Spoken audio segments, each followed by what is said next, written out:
Welcome to another episode of NASCAR Power Rankings, where I will go through the 10 drivers who I have in my Power Rankings list, and I will spin this 5-wheel. Yes, I got the legit 5-wheel this time, and I will go through a couple awards to give out from this week back at Echo Park Speedway. Starting off with my first award, I'm going to be giving that to Shane Van Gisbergen. He is my sleeper of the week. He bounced back from being involved in that incident at stage 2 with Kyle Larson. He was running P4 at that point, and he was also involved in another wreck where he was running 12th to still recover and finish 6th. Was just unreal for me, and he deserves to win Sleeper of the Week. And my most cursed award, Kyle Larson. I don't really need to explain this further, really, but I will.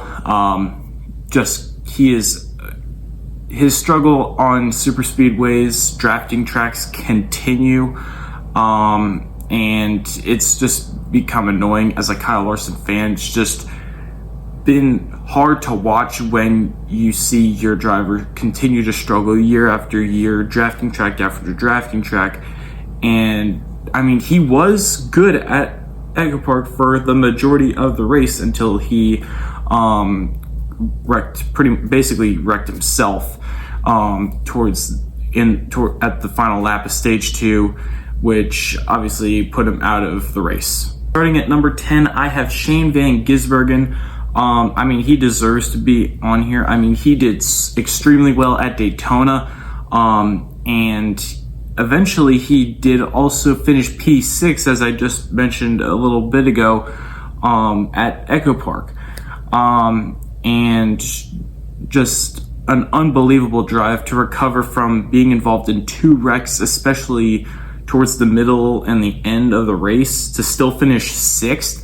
Was unbelievable. And obviously we're going next to Circuit of the Americas, and I mean, road course maestro, obviously, and he's every single road course on the schedule, I would easily have him as a favorite to win. And yeah, he is my number 10, especially from the drafting tracks, and I'm gonna make a prediction right here that I do think he will win an oval race this year. Number 9, I have William Byron. He did do really well at the start of the race, did pretty well in the middle as well, earning quite a few stage points again, but then ultimately causing that late race fiasco and just caused him to wreck out of the race from that big one that occurred. But overall, I mean, it was fine. At Daytona, he was just as I said last week, just cursed with bad luck and just not able to three-peat. But with what it went at Echo Park, overall, not the result he wanted at the end, but he was definitely a threat for the majority of the race. At number 8, I have Brad Keselowski. He's staying in the same rank he was as last week. He was very good at Daytona, and he did bring quite a bit of that to Echo Park. Obviously, he did finish not within the top 20, but I mean, he was up the front for a bit and then struggling towards the back. Obviously, he did complain that his car was loose for quite the majority of the race. Obviously, the wind played a factor in that. But yeah, it was a pretty good result to come out of Echo Park in the top 20, but he also is able to potentially carry that momentum into COTA, and we'll see if he's able to pull off a good result there. My number 7 might shock some of you, but it's going to Zane Smith. He was able to finish 7th at Echo Park, right behind Shane Van Gisbergen, and he was able to finish 6th last week at Daytona, which for me, I mean, that shows a huge amount of momentum for me to see, just show that Zane Smith can easily get top tens. Obviously, he is very good, as we've seen early in his career on the drafting tracks. But I mean, it's still great results, and he is very high up in the point standings, which I don't think any of us anticipated him to be this high on this order. So, I mean, it's a great result, and congrats, Zane Smith, you're number 7. At number 6, I have Joey Logano.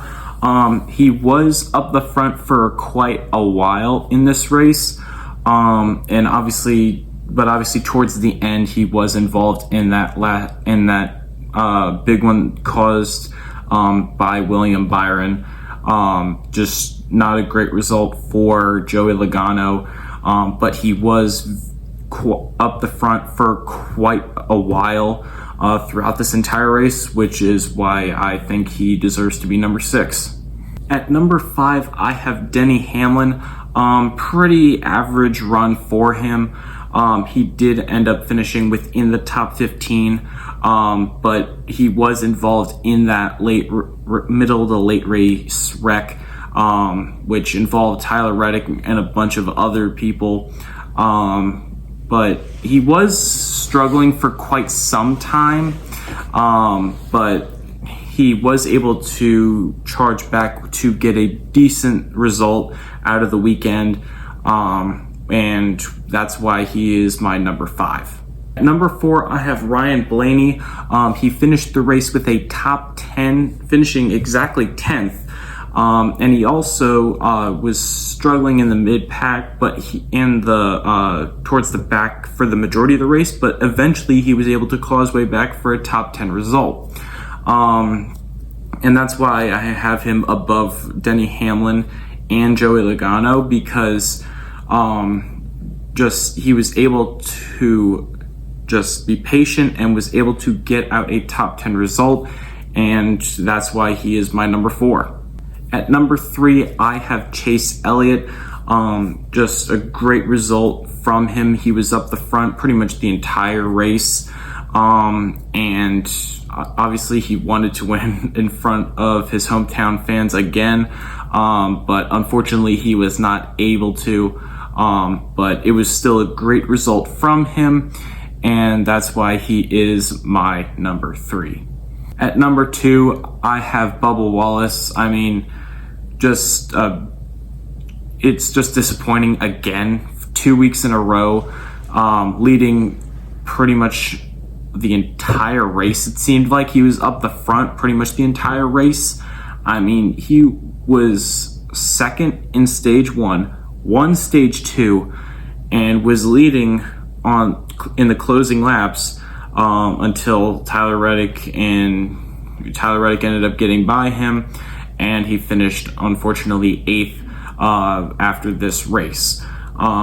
I sense that he is going to get a win pretty soon, whether it be if he's able to beat SVG at COTA or in the weeks after that. Very soon I see him getting 1 or maybe even 2 wins, especially with how good 23XI has been so far this year, and that's why he is my number 2.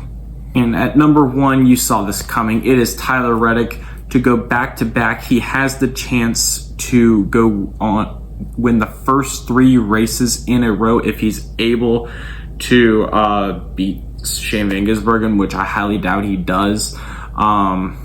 And just a great result. He was able to get out of that wreck that caused by Denny Hamlin towards the middle to end of the race, missing half of the right front, to still go back-to-back and win at Echo Park was just unreal, which is why he is my number 1. Now it's that time we get to spin this beautiful baby.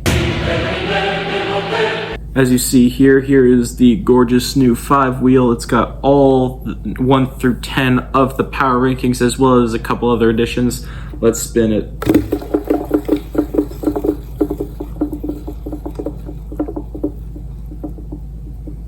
It's selecting.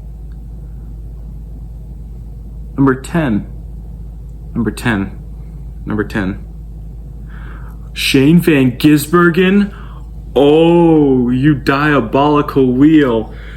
it selects SVG to be cursed to finishing 5th. Well, the wheel has spoken. Well, will SVG finish 5th? We'll see.